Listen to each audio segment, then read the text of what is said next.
Welcome back, you filthy exiles. So obviously there is a bit of an issue with early maps dropping in Path of Exile 2. In particular, you might be hitting like what I call Waystone, like tier 10 Waystone purgatory, right? So you're just not getting anything drop. I basically went off and I looked for breakpoints, things that basically meant changes as I was going, and documented these as I went. Took in a lot of advice from other people and basically managed to get myself out of it this afternoon playing a minion build. I'm playing Bonk Boy minions, which I'll do a video about a little bit later on. So yeah, I'm going to share those tips because this is a problem a lot of people are running into, and it's actually quite simple. There was one thing that changed it above all else, which I'll get into at the very end of the video. So if you want to skip there, you can. But basically, yeah.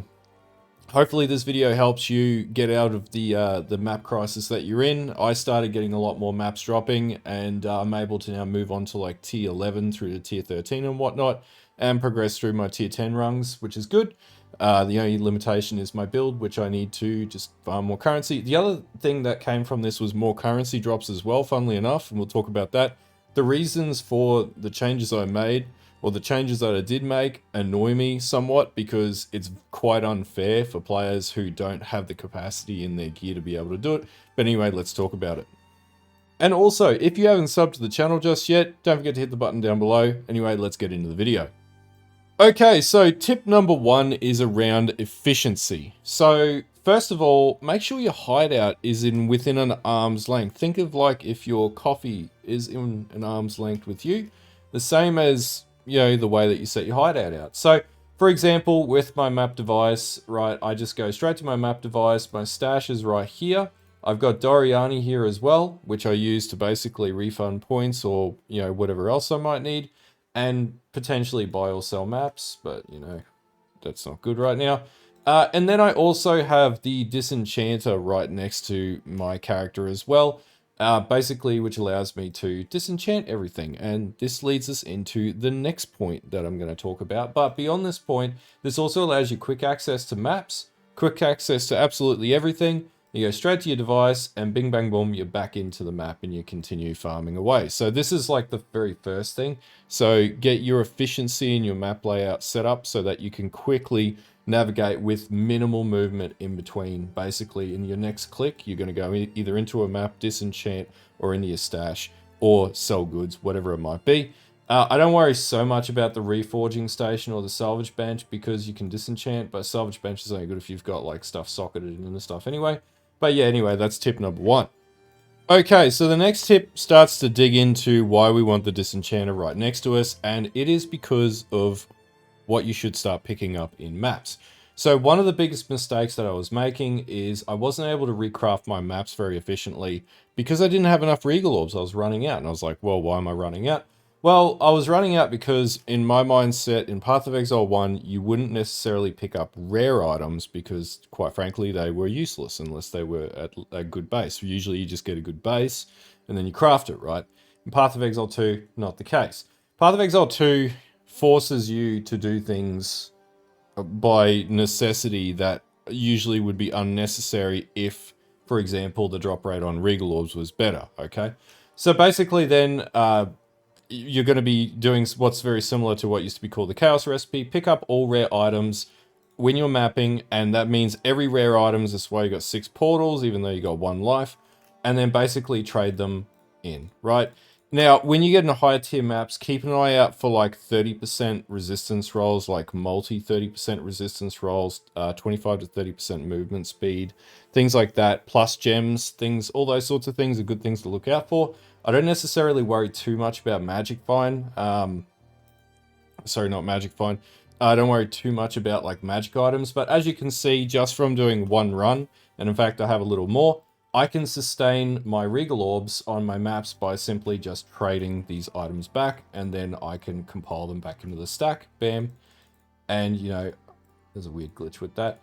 We're back up to 10 Regal Orbs, right? And then this allows us to go into the next step, which will be crafting our maps properly and looking for particular roles on our maps to maximize Waystones. By the way, my Waystones have started to improve. We're starting to get 11 to 15s and build our mid pool up to 6 to 10. And then we've got a capped 1 to 5 pool now. So yeah, we're improving drastically. However, yeah, let's move on to the next point. Okay, so the next tip is what to look for when you're crafting your waystones. So, two things. Good mods don't translate to very good outcomes. Negative mods translate to more waystones. So the more bad mods you have on a waystone or map, the more potential for waystones to pop up. And I'll show you. For example, if you got a clean map, you just hit it with a transmute. And then basically you'll hit it with an Orb of Augment. See, negative mod, you get a Waystone Drop Chance of plus 70%. Ideally, you want to get this to 300%, which is ridiculous. Shouldn't be so high. However, this makes it a lot easier. So the more bad mods, this is why Zoom characters and like big damage characters have a much easier time than slower builds, because they don't need to worry about the negative mods if they eviscerate all the enemies before the negative mods can actually have a negative impact, right? But for those of us who play slower builds or different builds or whatever, this is what we're going to do. And the reason why we need to do the last step is so then we hit it with a Regal Orb, and now we have 170% Waystone Drop Chance. Right now, if we're collecting more Exalt Orbs, then we slam it with an Exalt, and we have 295%. Basically, this is the best way to craft early like maps or mid-tier maps, whatever you want to call it. And this is how I'm basically going to be running all my T13 plus 2 T15 maps moving forwards, but I need more defense on my build to be able to achieve that a little bit better. But yeah, if you're running maps, don't run the magic. I was running a magic for a period as well. It's almost pointless running the magic because you get absolutely nothing from them, and this is one of the reasons why. But the easiest way to do this simplistically, if you don't have a lot of exalts to burn like I don't, then you're basically just going to use a transmute orb, an augment orb, and then Regal. And when you go on the map, if you've got enough rarity on that map, and based on the other mods that we'll talk about, then pretty much, yeah, you pick up all the rare items and you sustain your Regal orbs that way. Unfortunately, that's the best way that I can find to do it at this stage, and I think that's what most recommendations are.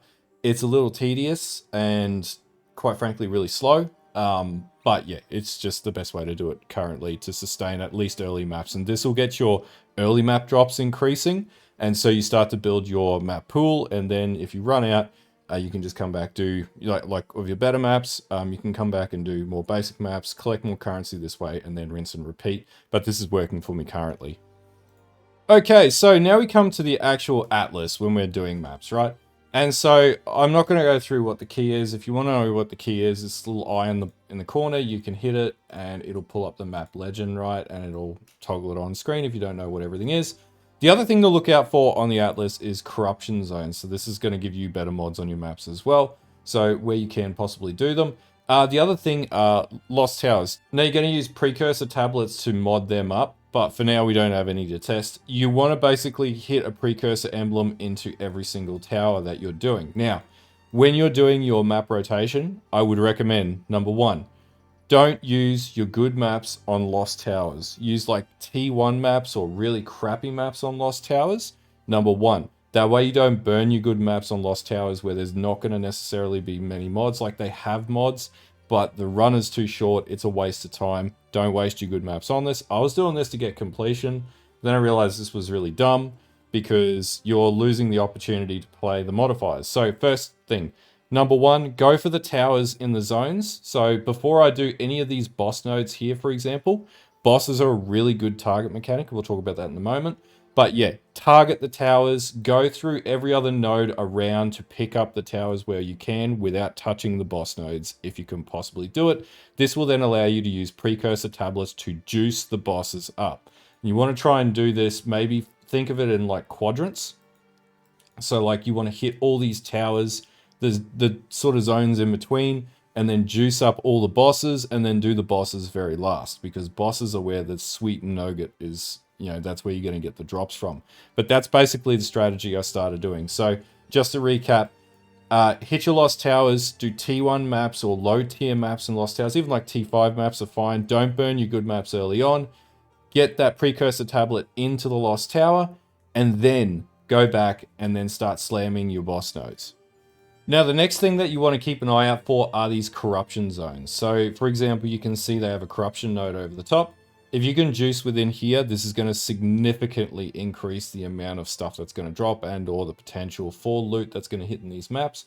So where you can, you want to try and juice these up first and then basically hit these. So there's nothing here. You can sort of see it's slightly modified here, but that's from the tower. And then basically, yeah, so corruption zones, you want to try and target farm these wherever you possibly can. They're going to improve your loot drops, as you can see here. Again, really, really, really strong node. And if I was going to hit that, I would hit a good map on that one. I wouldn't put a bad map on that. Whereas like, I attempted that one. Whereas like this one here, I wouldn't waste a really good map on this. So you want to pick and choose, but corruption zones are definitely worth target farming when you see them on your atlas. Okay, so another tip I'd give you if you want to try and maximize your drops in maps, in particular with Waystone drops, is to full clear maps. And that basically means even though you might complete the map, continue post the map and just clear everything. You might find rare chests, you might find other bosses, you might find other things within the map that are worth farming and or picking up, and this could help you get more regals and or more other loot drops, which could help you sustain your waystones. You may also get a bunch of waystones that'll drop as well. It's just the way that Path of Exile 2 is built. So yeah, post the map completion, do a full clear of the maps as well. This is going to assist in your playthrough.